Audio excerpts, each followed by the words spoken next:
20 ദിവസം കൊണ്ട് ഹജ്ജ് കർമ്മങ്ങൾ പൂർത്തിയാക്കി മടങ്ങാനുള്ള ഹ്രസ്വ പാക്കേജ് കേന്ദ്ര ഹജ്ജ് കമ്മിറ്റി പ്രഖ്യാപിച്ചു. കൊച്ചി അടക്കം രാജ്യത്തെ 7 പുറപ്പെടൽ കേന്ദ്രങ്ങളിൽ നിന്ന് യാത്ര ചെയ്യുന്നവർക്ക് ആവശ്യമെങ്കിൽ ഇത് തിരഞ്ഞെടുക്കാം.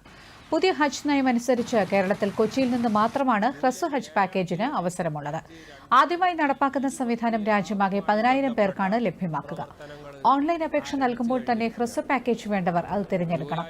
ഓൺലൈൻ നറുക്കെടുപ്പിലൂടെയാണ് ഹ്രസ്വ പാക്കേജിനും ആളുകളെ തിരഞ്ഞെടുക്കുന്നത്. അപേക്ഷകരുടെ എണ്ണം 10,000-ൽ കവിഞ്ഞാൽ മറ്റൊരു നറുക്കെടുപ്പ് കൂടി നടത്തും.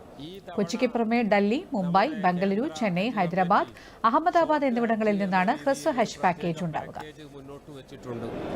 20-22 ദിവസം വരെ നീണ്ടു നിൽക്കുന്ന ഹജ്ജ് ആ രീതിയിൽ അഥവാ പ്രവാസികളായ ലീവ് കുറഞ്ഞ ആളുകൾക്ക്, അതുപോലെ തന്നെ അടിയന്തിരമായി നാട്ടിലെത്തേണ്ടവർക്ക്, കൂടുതൽ ദിവസം ഇതിനുവേണ്ടി ചെലവഴിക്കാനില്ലാത്തവർക്കൊക്കെ വളരെ സൗകര്യപ്പെടുന്ന രീതിയിലാണ് ഗവൺമെൻറ് പരീക്ഷണാടിസ്ഥാനത്തിൽ ഇന്ത്യ രാജ്യത്തെ 7 എംബാർക്കേഷൻ പോയിന്റുകളിൽ, അതിൽ നെടുമ്പാശ്ശേരി അടക്കം 7 എംബാർക്കേഷൻ പോയിന്റുകളിൽ നിന്ന് ഷോർട്ട് ഹജ്ജ് പ്രഖ്യാപിച്ചിരിക്കുകയാണ്.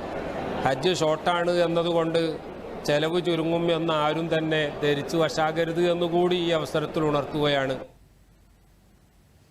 1 മാസത്തെ അവധിക്കായി എത്തുന്ന പ്രവാസികൾക്കും കുറഞ്ഞ ദിവസം മാത്രം അവധി ലഭിക്കുന്നവർക്കും ഇതേറെ ഗുണകരമാകുമെന്നാണ് വിലയിരുത്തൽ.